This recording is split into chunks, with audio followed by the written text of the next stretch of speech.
Loi numéro 17, soyez imprévisible. Vous vous souvenez dans nos dernières émissions, le samedi passé, si je ne m'abuse, nous avons dit qu'il y a deux types de personnes qu'il ne faut jamais attaquer. Une fois que vous savez que quelqu'un est plus puissant que vous, ne vous attaquez pas à cette personne. Mais on avait aussi dit qu'il ne faut pas s'attaquer aux personnes imprévisibles. C'est quoi une personne imprévisible? C'est une personne qui sait avoir de l'impact sur l'esprit des autres. C'est une personne qui sait désorienter, qui sait désorganiser, qui sait désarmer les autres. À travers quoi? À travers le fait que vous ne pourrez jamais juger son comportement pour dire, bon voilà, telle personne est tel type d'individu, et donc en fonction de tels événements, on sait comment le prendre.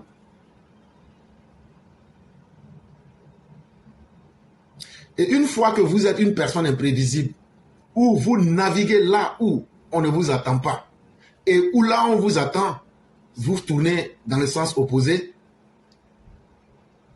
vous désarmez vos adversaires. Et ça fait qu'ils ne peuvent pas anticiper sur vous dans les intentions qu'ils veulent prendre pour essayer de vous contrecarrer. En vérité, quand quelqu'un sait utiliser l'imprévisibilité comme une arme, la personne arrive à toujours créer la confusion dans les esprits. Parce que personne ne peut dire, si par exemple, on nous dit, qu'est-ce que le président Ouattara va faire demain? Même nous-mêmes qui sommes les militants, on ne peut pas le dire. Et le président Ouattara utilise beaucoup cette arme de l'imprévisibilité pour essayer d'avoir de l'influence politique. Et vous remarquerez que c'est quelqu'un, officiellement, il ne prend jamais parti. Ça aussi, ça fait partie de l'imprévisibilité. Les gens vont parler, les gens vont tout dire, il est là, il regarde. Mais tu dis, mais c'est pas de toi-même on est en train de parler là. C'est pas toi on est en train d'insulter là. Ça ne lui dit rien. Tu le félicites aussi, ça ne lui dit rien. Mais cela ne veut pas dire qu'il n'est pas un homme avec des affects. Ça ne veut pas dire qu'il est fait en bois comme Pinocchio. Mais ça veut dire que c'est un homme qui a compris l'utilité de l'imprévisibilité. Parce qu'il veut toujours plonger les autres dans la confusion. Il ne veut pas que les autres s'attendent ou comprennent les plans qu'il élabore.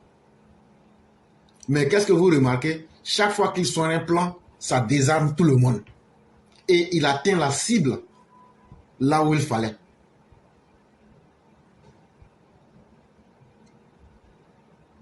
Par exemple, en général, ceux qui utilisent beaucoup cette arme-là, vous allez les voir, c'est des personnes gentilles. Mais de façon imprévue, elles peuvent être fermes. Pour ne même pas dire, aller même un peu dans la cruauté. Et là, les gens se demandent, mais comment une telle personne peut partir d'un point A à un point B? C'est simplement pour contrôler les émotions et les réactions. Parce qu'un homme qui tombe dans la routine des comportements prévisibles en tant qu'un dirigeant, les autres vont avoir à coup sûr. Et c'est ce qui a fait tomber un monsieur comme Laurent Gbagbo, qui, une fois parvenu au pouvoir, s'est limité à jouir des plaisirs du pouvoir et s'est mis dans une incapacité à réfléchir. Et les autres ont compris cela. Et les autres se sont dit quoi? Puisque nous connaissons déjà ses limites, essayons maintenant, comme une goutte d'eau, de frapper régulièrement pour ouvrir la brèche.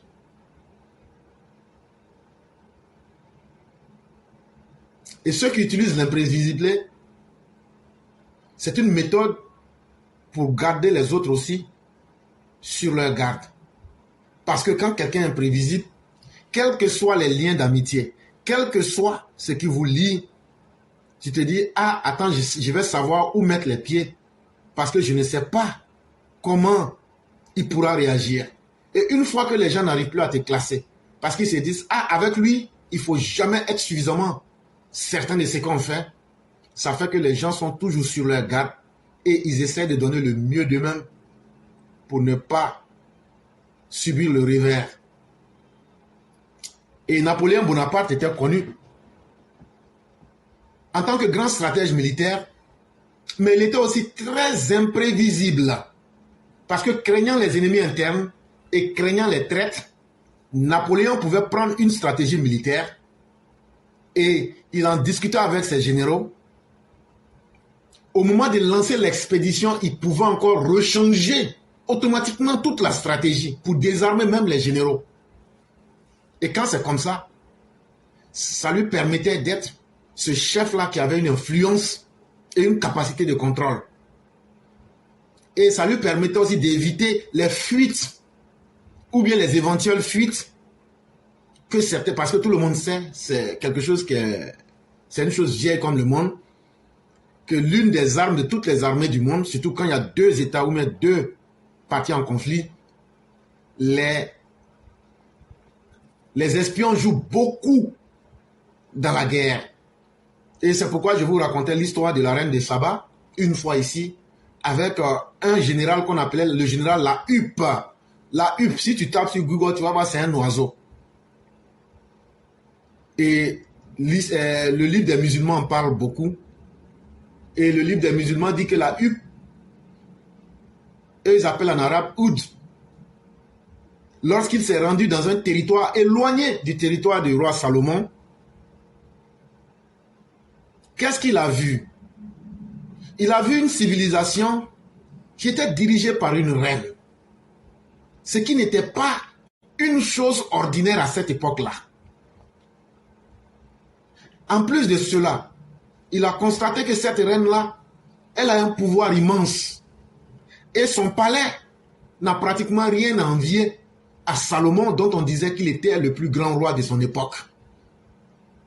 Mais il a aussi constaté que le peuple de cette dame-là, eux, ils n'adoraient pas, selon les termes du Coran, ils n'adoraient pas la divinité de Salomon, mais ils avaient leur propre croyance.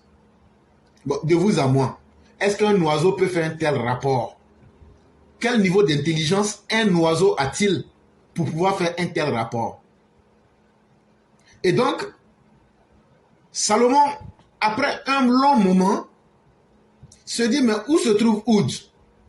Où est la Huppe? Et si il me revenait sans des arguments convaincants, je le châtierais. Toujours dans le Coran. Est-ce qu'il y a une loi pour châtier les animaux? Non, il n'y a pas de loi pour châtier les animaux. Mais comment est-ce qu'on peut demander à un animal, surtout de surcroît un oiseau, qui n'a pas une capacité de réflexion, lui demander que si cet oiseau-là revient sans des arguments convaincants, cet oiseau sera châtié au nom d'une loi qui n'existe pas. Et donc vous voyez que c'est un tas de contradictions. En réalité, c'était un être humain. Mais sa capacité, c'était, comme la huppe, un bel oiseau, c'est quelqu'un qui savait s'habiller, c'est quelqu'un qui savait se fondre dans les masses, et c'est quelqu'un qui était très élégant, mais sa spécialité, c'était de collecter les informations en territoire ennemi. C'était ça. Et c'est pourquoi on l'appelait son nom de code. Et vous allez voir, je vais vous lire de suite, toute l'armée malienne qui s'est fait décimer. Vous allez voir que les noms de code des différents dirigeants, là, je vais vous donner ça ce soir. Là. C'est un exemple, par exemple. Quand vous parlez de Lotus, c'est qui? Ou bien, quand on va vous parler, par exemple, comment il s'appelle déjà? Sergei Shevchenko. On l'appelle Prude. Ah, allez appeler Prude.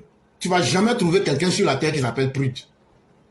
Mais c'est un code pour dire, parce qu'on peut être écouté. Donc quand, s'il était, il est mort. Mais c'était lui le capitaine du 13e détachement qui a été décimé au Mali. Et donc pour ne pas que la conversation soit captée, on dit Prude, Prude. Ça veut dire quoi, Prude, Prude? Alors, et donc, on fait passer certaines informations. Tout ça, c'est pour éviter que des messages câblés ou codés soient détectés. C'était la même stratégie. Et donc, lorsque Oud revient, on revient dans le Coran, il fait l'état des lieux à Salomon. Et il lui dit, voilà, voilà, voilà tout ce que j'ai vu qui est différent de chez nous ici.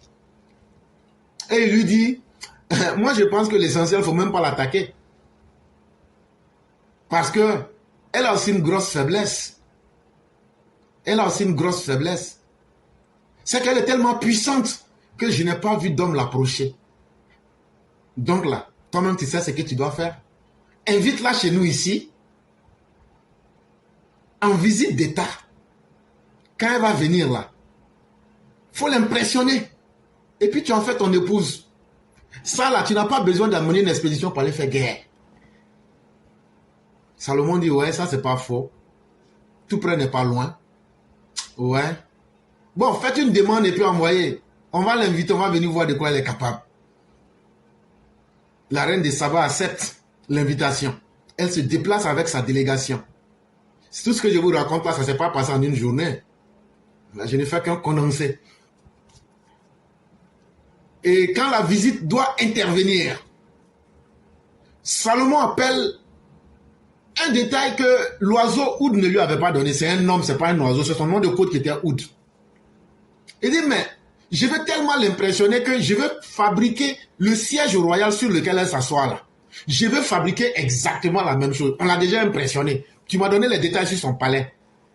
Mais ce qui n'existait pas dans son palais là, moi-même j'ai déjà trouvé une idée. On a fait une piscine. Et sur la piscine là, on a mis glace. Donc quand elle va se déplacer, au moment de venir vers moi, lorsqu'elle va rentrer dans la salle là, elle va voir de l'eau. Et ça sera une manière de l'impressionner pour essayer de la déstabiliser. Ça, c'est comme ça. Tous ceux qui ont pu voir Vladimirovitch Poutine te disent comme ça que quand tu rentres dans ses bureaux, il a d'énormes gros chiens. Et il laisse les chiens là exprès. Les chiens là commencent à te désorganiser. Les chiens là, ils commencent à venir vers toi comme s'ils allaient bondir sur toi. Mais tout ça, c'est fait exprès. C'est fait exprès pour désorganiser l'autre. Parce que quand les grands de ce monde se rencontrent, c'est aussi un rapport de force des pouvoirs. Et donc, c'est aussi une capacité d'être imprévisible. Donc, il faut toujours préparer quelque chose qui n'était pas prévu pour essayer de désorganiser l'autre. Demandez à Nicolas Sarkozy la dernière réunion qu'il a eue avec Vladimirovitch Poutine. Il vous en dira. Et donc, c'est un peu dans ces détails-là. Et donc, quand la reine de Saba vient et qu'elle rentre dans la salle, elle soulève un peu la tête, elle voit le roi Salomon qui est assis. Mais la distance qui les sépare, le roi se met à mi-chemin et elle doit se déplacer pour donner les premières, pour se saluer. Elle hésite un peu. Elle avance d'un pas et après elle hésite. Parce que, est-ce que c'est réellement de l'eau ou bien est-ce que c'est quelque chose qui a été fait pour rendre le palais plus beau? Et de cette hésitation-là, Salomon comprend déjà qu'il a réussi déjà à désorganiser cette reine qui, dit-on, était puissante. Et il lui dit, n'ayez point de crainte, ce n'est qu'un ornement du palais. Vous pouvez vous déplacer sans crainte. Et la reine de Saba soulève un peu sa robe, elle se déplace, elle vient vers le roi Salomon, il se salue, et Salomon lui dit, je vous invite à vous asseoir. Et qu'est-ce que la reine de Saba découvre? Exactement le même siège qu'elle avait chez elle. Ça a été le deuxième point qui n'avait pas été prévu et qui a affecté l'esprit de la reine de Saba, qui aussi pensait qu'elle était très puissante. Et donc, elle regarde. Mais bien avant, les gens font beaucoup de spéculations parce que ce siège a été fabriqué à la dernière minute et les termes que le Coran utilise, on dit non, on a demandé à des djinns de fabriquer le siège. Il y a des gens qui disent qu'ils peuvent le faire en un temps record, il y a des gens qui disent qu'ils peuvent le faire en un temps XY, mais qu'il y a un parmi eux là, lui il est venu, lui il dit, lui il fait ça sur place. En réalité, ici l'expression djinn ne veut pas dire des êtres invisibles d'un autre plan. Non. Quand je dis des êtres invisibles d'un autre plan, le terme djinn en arabe signifie beaucoup de choses.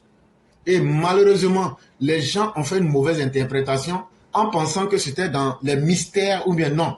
Quand vous prenez le dictionnaire arabe qu'on appelle Al-Aqrab et que vous demandez le mot djinn, ça peut signifier quoi? Le mot djinn peut signifier simplement un étranger, quelque chose qui est caché à. Et donc en arabe, on appelle des gens djinn quand leur culture et la culture de l'arabe n'est pas la même chose. Les arabes l'appellent djinn Et je vous donne un exemple, Surat al-Jinn. Il y a un autre chapitre dans le Coran qu'on appelle Surat al-Jinn. Et il y a quelqu'un comme ça qui dit, lorsque j'étais de passage dans la zone des djinns, je les ai entendus dire les mêmes propos que toi, le prophète de l'islam, tu récites.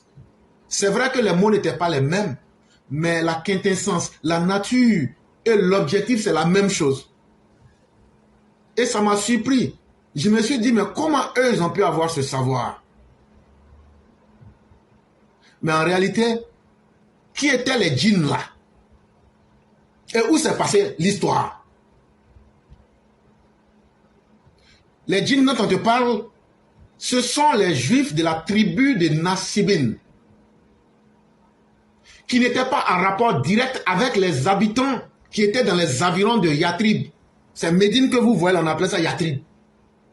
Puisqu'ils n'étaient pas en contact direct avec les Arabes, donc les deux cultures avaient des aspects cachés les unes aux autres. Quand tu ne connais pas la culture de quelqu'un, par exemple chez des gens en Afrique, on dit l'enfant là, il respecte les gens, quand il parle, il baisse les yeux. Mais quand tu viens en Amérique, il faut baisser les yeux. On va dire tu es un menteur. Tu ne vois pas chaque fois quand il parle, il baisse les yeux. Donc vous voyez déjà le fossé culturel. Et donc, une personne à qui on lui a dit, pour être quelqu'un de normal dans notre société, il faut toujours baisser les yeux pour parler. Tu seras un homme bon dans ta société avec ces normes-là. Mais quand tu viens dans une autre société comme la société occidentale, où on dit, pour parler à quelqu'un, il faut regarder la personne droit dans les yeux, tu deviens un djinn. Parce que il y a quelque chose qui est caché à toi dans leur culture que toi, tu n'avais pas en termes d'information. Et donc, on dira, mais est-ce que vous ne le voyez pas? Chaque fois qu'il parle, il baisse la tête, c'est un menteur. Et donc, c'est pourquoi on avait appelé les gens de Nasibin, la tribu de Nasibin, les gens les avaient appelés, le Coran les a appelés des djinns. Et ce qui trompe beaucoup de personnes, le Coran n'est pas dans les détails. Le Coran utilise la globalité. Par exemple, quand on dit le pharaon, le Coran aussi utilise le pharaon. Le Coran ne va pas vous dire Akhenaton. Le Coran ne va pas vous dire Ramsès. Le Coran ne va pas vous dire, etc., etc. Mais c'est quand tu rentres dans les détails que tu as ces informations-là. Par exemple, encore, une des définitions du mot djinn, c'est simplement tout ce qu'on ne peut pas voir à l'œil nu. Et donc, les gens du 7e siècle n'avaient pas de voiture, ils n'avaient pas d'hôpitaux, ils n'avaient pas tout ce qu'on a aujourd'hui. Ils n'avaient pas de microscope. Mais chez vous-même, les musulmans, quand vous rentrez dans la douche, qu'est-ce que vous dites? Allahumma inni a'uzubika minal kubsi wal kaba'it. Ça veut dire quoi? Ça veut dire quoi? Dieu, protège-nous des êtres malfaisants ou des êtres cachés qui résident dans cet endroit. Mais quand tu rentres dans le WC là, c'est quoi tu t'en vas déposer là-bas? Ce n'est pas les microbes qui sont dans ton ventre, tu déposes dans le WC. Quand tu t'en vas pisser là, ce n'est pas urine là, ce n'est pas saleté.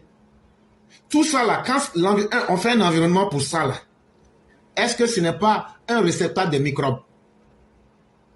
Donc simplement, Dieu protège-moi des microbes qui résident dans ce lieu.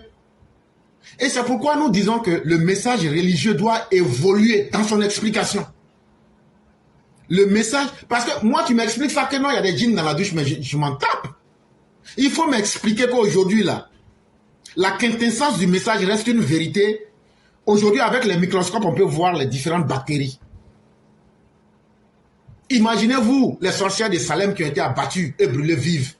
Imaginez-vous les inquisitions où on a tué des milliers d'hommes. Parce que ces gens-là avaient invoqué des démons pour faire tomber des maladies sur les gens. Mais plus tard, on se rendra compte que c'est souvent le choléra, c'est souvent des maladies comme la varicelle, comme la variole. Mais comme il fallait trouver des coupables pour satisfaire les esprits, on va mentir sur des individus, on va les accuser de sorcellerie, on va les accuser de pratiques mystiques, on va les éliminer. Et tant que la connaissance n'est pas dynamique, on reste dans l'obscurantisme. Et quand on est dans l'obscurantisme, on utilise nos faiblesses comme des vérités pour commettre des grands crimes. C'est pourquoi il faut que toute connaissance, quelle qu'elle soit, religieuse, politique, historique, et philosophique, si elle n'évolue pas, si elle n'accepte pas le dynamisme d'aller de l'avant, c'est une connaissance qui se meurt. Et c'est ça qui est arrivé aux musulmans. Et c'est ce danger-là qui est arrivé aux musulmans. Et c'est pourquoi on dit que tout le monde ressemble à son leader. Et c'est pourquoi le prophète des musulmans, on l'appelait le prophète illettré. On n'a pas dit ignorant. Un illettré, c'est quelqu'un qui ne sait pas lire et qui ne sait pas écrire. Mais ça ne veut pas dire qu'il n'a pas la raison. Ça ne veut pas dire qu'il n'est pas intelligent. Et effectivement, la majorité des musulmans se comportent comme des illettrés. Mais pire, comme des ignorants. Et ça commence à partir de la fin de la gestion des tabinats, où on bloque la connaissance islamique. Ce qui est écrit, c'est ça. C'est à prendre ou à laisser. Et les gens ne font que réciter les mêmes choses, Les époques passent, les temps passent. Il faut montrer que c'est l'enfer et le paradis. Mais aujourd'hui, là, ça ne peut plus nous convaincre. Votre enfer, votre paradis, nous, on s'en fout. Parce que dans votre même Coran, là, Dieu dit que l'enfer, là, ça sera aussi la glace. Il a aussi dit que ça sera aussi les cailloux qu'on va mettre dedans. Mais les cailloux, là, c'est quoi? À un enfer qui devient glace, qui devient feu, mais finalement, là, ça ne nous dit pas grand-chose. Parce que les musulmans eux-mêmes n'ont pas pris le temps de chercher à comprendre. Parce que dans le même Coran, on vous parle de Bukmun Sukmun, des gens qui sont carrément à l'état animal. Mais on vous dit dans cet état-là, des gens qui se sont limités au plaisir de leur corps. Des gens qui ont cru, en misant tout sur le plaisir de leur corps. On dit finalement, ces gens n'ont pas élevé leur humanité, ils se comportent comme des animaux. Le Coran les appelle des animaux. Mais ça ne veut pas dire qu'ils sont des animaux. C'est leur comportement, c'est leur nature qu'ils ont adopté. Et donc de cette même manière-là, il y a des gens et leur nature-là, quoi que tu fasses pour les amener à changer, ils ont un cœur qui est aussi dur que les pierres. Et ces personnes-là n'ont d'autre choix que de se retrouver là. Ça ne veut pas dire que ce sont des cailloux en vérité. Mais ce lieu-là, est-ce que c'est un lieu qui est permanent? Non. Parce que Dieu même lui dit que lui, il est un Dieu juste. Il ne punira pas injustement quelqu'un pour une faute au-delà de la faute. C'est un exemple que je prends. Comment quelqu'un qui a vécu à peine 60 ans, on lui dit, comme tu as commis un péché, tu vas être éternellement dans l'enfer. Mais en même temps, ce Dieu-là dit qu'il est juste. Comment à partir d'un acte, on dit par exemple que le Christ, dans la même Bible, le salaire du péché, c'est la mort. Il n'y a pas de problème. Or, on nous dit encore que le Christ, quand on l'a envoyé à Golgotha, on l'a pointé, il est mort. Et il a ressuscité. Et donc, quel péché a-t-il commis? Si le salaire du péché, c'est la mort, quel péché le fils de Marie a commis? Et c'est là, quand nous appliquons notre raison critique dans ces livres religieux-là, les gens disent, vous devrez être des démons, des athées. Il n'y a pas de problème. Mais ce n'est pas nous qui avons attribué à nous-mêmes notre intelligence. Et nous allons utiliser cette intelligence. En réalité, on découvre que Jésus n'a jamais été mort sur la croix. En réalité, on découvre qu'il n'y a pas eu un faux Dieu, selon les musulmans, qui dit qu'on a pris un innocent, on a mis son visage sur lui, et puis on a livré l'innocent. Un Dieu qui a peur de s'assumer et qui prend un innocent qui le met en situation. Un Dieu incapable. Les deux théories sont fausses. Ni chez les musulmans, ni chez les chrétiens. Jésus n'est pas mort pour être ressuscité. Tout comme il n'a pas été sauvé, parce que la même Bible nous dit que le Christ allait sur la montagne de Gethsemane pour prier pour qu'il puisse échapper. Et Dieu lui a dit, tu vas tout faire, mais tu ne vas pas échapper. Il dit, comme c'est comme ça, Seigneur, que ta volonté s'accomplisse. Comment vous, les musulmans, vous venez dire que non, que Dieu l'a sauvé. Donc, allez d'abord, vous allez vous entendre là-bas. Mais la réalité, là, c'était bel et bien Jésus qui a été pris, comme ça annoncé après sa prière à Gethsemane. Et les Romains l'ont bien pris. Ils l'ont bien mis au poteau. Mais est-ce qu'il a fait le temps que les autres? Non. À cause du sabbat, il a été descendu. Il a été mis au poteau aux environs de 11 heures. Mais de là qu'on va dire 16 heures, ils ont fait descendre. Et comment on peut faire descendre un corps? Et contrairement à tous les autres corps, Joseph d'Arimathée vient payer le corps du Christ. Et les Juifs qui le font descendre du poteau lui percent le flanc gauche. Et on dit de l'eau et du sang en sortir. Depuis quand tu as vu un cadavre, quelqu'un qui est mort là, on vient percer son flanc. Il faut, en troisième, on a étudié ça. Quand tu mets le sang là, ça se sédimente. Ça se met, les éléments les plus lourds vont en bas, jusqu'à obtenir le sérum et autres. Mais quand tu es mort là, l'une des définitions de la mort, c'est l'arrêt de toute fonction biologique. Le sang ne peut pas circuler, l'eau ne peut pas sortir. Mais eux, à leur époque, là, le sérum, là, eux, ils appelaient ça l'eau, c'est ce qu'ils voient. Donc, ça veut dire que l'individu n'était pas mort. Mais dans quel état était-il? Il était dans un état comateux. Un coma extrêmement profond. Mais c'est depuis ça, à quelle époque on a su faire la différence entre les comas et la mort véritable? Allez dans l'histoire de la médecine. Il y a combien de personnes qu'on a enterrées en se disant, hop, elle est morte, alors que c'était un coma. Alors que c'était un coma. Chez nous-mêmes en Afrique, il y a combien de personnes qu'on a enterrées alors qu'elles étaient vivantes. Mais pour nous, elles avaient l'apparence de personnes mortes. Elles n'étaient que dans le coma. Et donc tout ça, si on revient dans tout ça, et on est presque partout, c'est pour expliquer que si on ne fait pas des efforts pour faire évoluer la connaissance, même quand elle est vraie, là, elle devient notre pire ennemi. Et c'est pourquoi des gens comme nous veulent que toutes les connaissances soient dynamiques, veulent que toutes les personnes parlent, et veulent que nous acceptions d'écouter tout le monde, même quand ce qui est dit n'est pas intéressant à entendre, n'est pas bon là. Il y a quelque chose qu'on peut tirer dedans.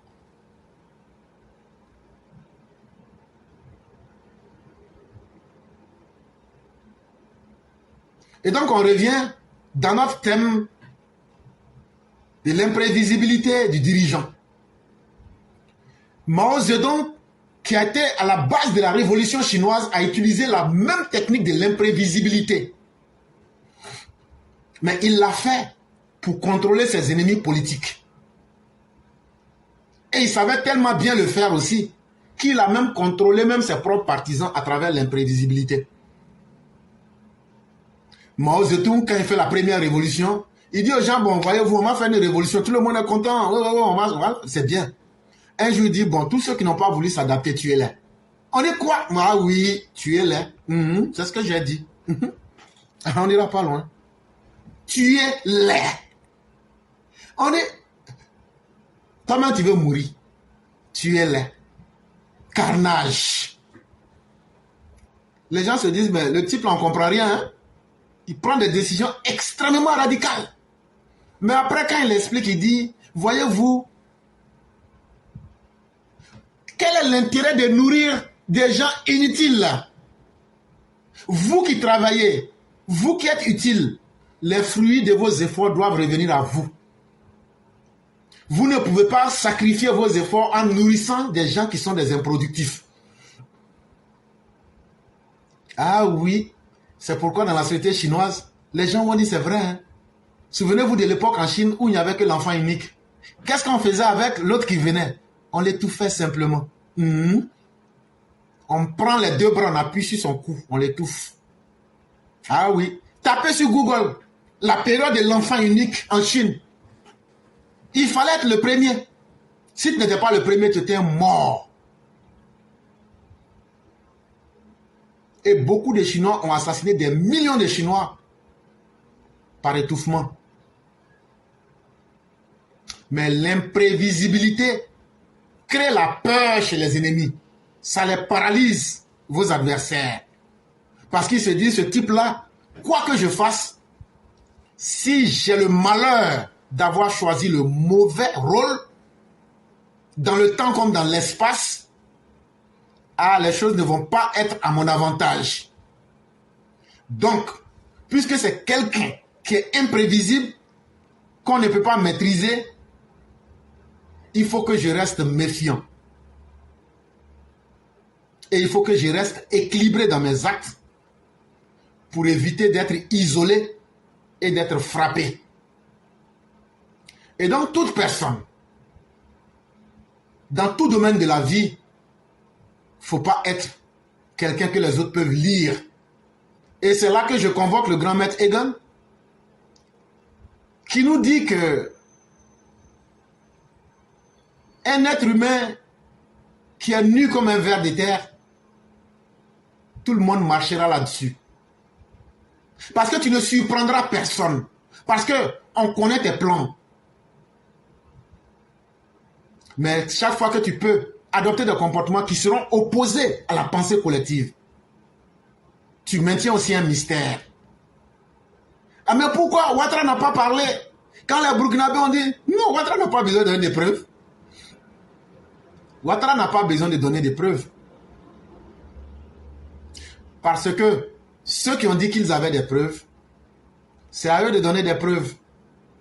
Mais ceux-là cherchaient à démystifier ce qu'ils ne comprennent pas en l'homme Ouattara. C'est ce qu'ils cherchaient à démystifier. Ils veulent qu'il parle. Et quand il va parler, ils vont essayer de lire dans sa pensée, dans ses propos, pour essayer de canaliser leur comportement. Mais voilà ce que ces gens-là recherchaient. Mais non, le président Ouattara ne vous donnera pas cette chance.